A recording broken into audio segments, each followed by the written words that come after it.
آیا استفاده از کود فروت ست بهاره زمان ثابتی داره یا نه؟ استفاده از بعضی کودها در باغات از اهمیت خاصی برخورداره. یکی از این مراحل کودی که حالا میشه گفت بیشترین اهمیت رو داره کود فروت ست بهاره است. چرا؟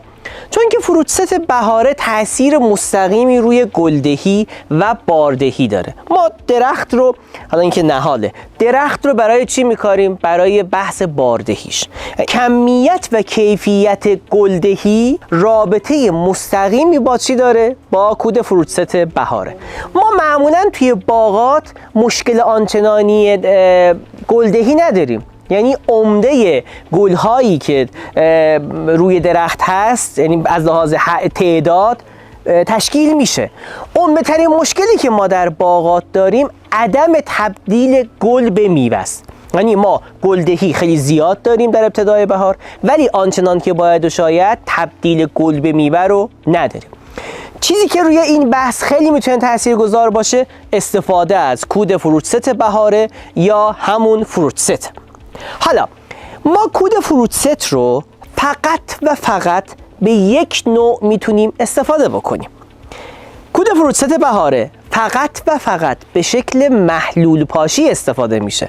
اینی که مثلا بعضی از حالا دوستان میان میگه آقا نمیدونم آب استارت بزنین، استفاده بکنین، چالکوت بکنین، اینا هیچ ربطی به کود بهاره نداره. نه اینکه تاثیر نداره، نه تاثیر داره، خب، ولی اینی که من بیام بگم آقا چون من آب استارت استفاده کردم، نمیدونم چالکوت انجام دادم، دیگه نیازی به استفاده از کود فروت ست بهاره نیست، این کاملا غلط.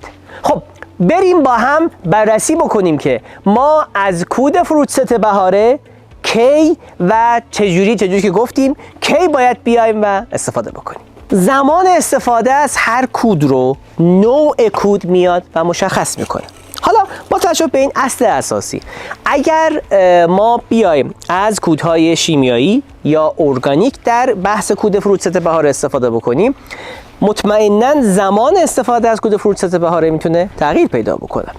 ما به صورت کلی میتونیم در 3 مقطع از کود بهاره یا همون فروت ست بهاره بیایم و استفاده بکنیم: قبل از جوان زنی، حین جوان زنی و بعد از جوان زنی یا بیدار شدن درختان. میتونیم از انواع کودهای فروت ست بهاره یا همون کود بهاره بیایم و استفاده بکنیم. حالا اگه بیایم اینو بررسی بکنیم که خب از چه نوع کودهایی میتونیم در مثلا قبل از شروع جوان زنی استفاده بکنیم، میرسیم به کودهای شیمیایی.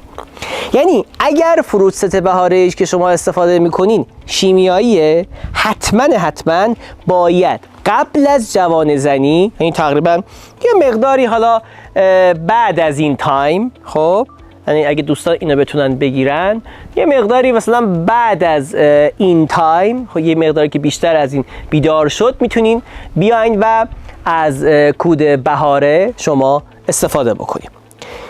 این میشه کود شیمیایی. حالا اگر نه یه مقدار بعد از این شد، یعنی درخت کاملا بیدار شد، جوانه ها شروع به حرکت کرد، اون موقع از هر نوع کود شیمیایی استفاده نمیشه کرد، از یک سری کودهای شیمیایی خاص میشه استفاده کرد. یه دونه هم داریم که حالا الان که درختها به این وضعیت نرسیدن، بعد از شروع گلدهیه که فقط و فقط ما میتونیم از کودهای ارگانیک بیایم و بعد از جوان زنی و شروع گلدهی در باغات بیایم و استفاده بکنیم. حالا شاید برای شما این سوال پیش بیاد که استفاده از کود فروت ست بهاره در کدوم مرحله بهتره؟ قبل از بیدار شدن یا همون قبل جوان زنی، حین جوان زنی یا بعد از گلدهی؟ در جواب به این سوال باید عرض بکنم که هر چقدر ما به زمان گلدهی نزدیکتر باشیم، اون احتیاجات کودی رو بهتر میتونیم تامین بکنیم. ولی اینجا یه نکته بسیار حساس و مهمی هست و اون هم اینه که ما در باغات از کودهای شیمیایی در زمان گلدهی به هیچ عنوان نمیتونیم استفاده بکنیم. چرا؟ چون این کودها باعث ایجاد استرس های بسیار شدید به گلهای تازه تشکیل شده و حتی میوه های تازه تشکیل شده میشه.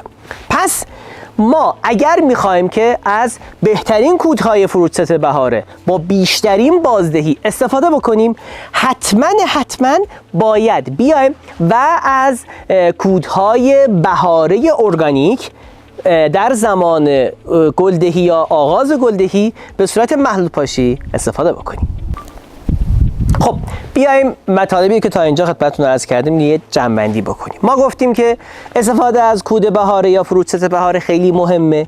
چرا؟ چون تاثیر مستقیم روی گلدهی و باردهی داره. بعد اومدیم گفتیم که زمان استفاده از کودهای بهاره رو نوع کودهایی که ما استفاده میکنیم یا کود شیمیایی یا کود ارگانیک تعیین میکنه. هر چقدر به مرحله گلدهی نزدیکتر باشه، در مرحله گلدهی باشه، اینقدر تاثیرش بیشتره و فقط ما میتونیم از کودهای ارگانیک در مرحله گلدهی بیایم و استفاده بکنیم. یعنی استرس زایی کود هر چقدر کمتر، حالا در زمان گلدهی استفاده ازش راحت تر. یکی از ایراداتی که خیلی از بچه‌ها حالا توی کامنت ها برای ما می نویسن یا در تماس‌های تلفنی یا حضوری به ما میگن اینه که میگن آقا شما میاین توضیحات میدین ولی راهکار عملی نمیدین. به قول یکی از اساتید ما، حرف زدن، توضیح دادن یه چیزه، ارائه یک چیز عملی، یک کود عملی یه چیز حالا ملموس‌تره، کاربردی‌تره. به همین خاطر ببینید دوستان، ما انواع و اقسام کودهای ارگانیک رو و حتی شیمیایی ولی عمدتاً ارگانیک رو داریم. خب به خاطر اینکه نمیخوایم دیگه ویدیوهامون زیاد بحث تجاری داشته باشه، به این خاطر زیاد رو بحث خود کودها زوم نمی‌کنیم. اگه شما میخواین که یک پک کودی حالا ارگانیک وارداتی اصل، خب به قول اورجینال داشته باشین، خیلی راحت میتونین با بچهای پشتیبانی مجموعه تماس بگیرین یا توی کامنت ها برامون بنویسین تا بر مبنای وضعیت کشتتون، بر مبنای نوع کشتتون بیان و اون پک مخصوص کود بهاره رو براتون ارسال بکنن. امیدوارم که این ویدیو هم برای شما مفید بوده باشه. حتما لایک و سابسکرایب یادتون نره. این ویدیو رو برای دوستان باغدارتون که فکر میکنین این ویدیو به دردتون میخوره حتما بفرستین که اونا هم نگاه بکنن. همه شما رو تا ویدیوی بعدی به خداوند بزرگ متعال میسپارم. حق نگهدارتون.